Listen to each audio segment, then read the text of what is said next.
Everything you think you know about classical music, who built it, who pioneered it, who laid its foundation, it's a lie. They called him the Black Mozart, but Mozart studied him, copied him, and was jealous of him. Joseph Boulogne was born in 1745 in Guadeloupe. His mother was a 17-year-old enslaved African woman. His father was a wealthy French plantation owner. By the laws of the time, Joseph's status followed his mother's. He was born enslaved, but his father took him to Paris and enrolled him in the finest academy in France. And what happened next broke every rule that the world was built on. By his late teens, he was the greatest swordsman in Europe, knighted by Louis XV, officer in the king's bodyguard. Then he picked up a violin and rewrote history entirely. He became the first black conductor of Paris's greatest orchestra, composed violin concertos, symphonies, string quartets, and operas that sold out concert halls across France. President John Adams called him the most accomplished man in Europe. Now here's what they don't teach you.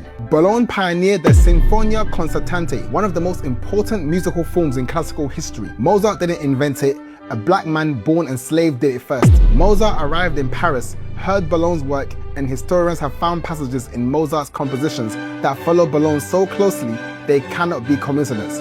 And the orchestra Boulogne ran, the Concert Olympique, was the orchestra that commissioned Haydn's famous Paris symphonies. Some of the most celebrated compositions in all of classical music exist because a black man commissioned them. Haydn's Paris symphonies, Mozart's Sinfonia Concertante, both built on the foundation of a man born enslaved in the Caribbean. Then the French Revolution scattered his music. 2 centuries of classical musical history was written without his name. When he was put forward to lead the Paris Opera, the most prestigious musical position in France, 3 prima donnas petitioned the Queen to block him. Their reason? Their honor could not allow them to submit to the orders of a mulatto. He was denied. He led one of the first all-black regiments in the French Revolution, fought for a country that spent his whole life telling him he didn't belong. He died in 1799, broke, alone, forgotten. Then Napoleon made it sure that it stayed that way. In 1802, Napoleon Bonaparte reinstated slavery and ordered Boulogne's music to be banned and destroyed. It is estimated that 2/3 of everything he ever composed was burned. His biographer called it the second death of St. George's. He wasn't forgotten, he was erased. Napoleon also banned black people from being within 12 kilometers of Paris entirely. A man who had performed for queens, commissioned Haydn, and shaped the entire landscape of classical music reduced to ash by a government that couldn't afford for the world to know what a black man had built. They gave Mozart the credit, they gave Haydn the credit. The man who laid the actual foundation was black. So here's the real question. If Napoleon hadn't destroyed 2/3 of his work,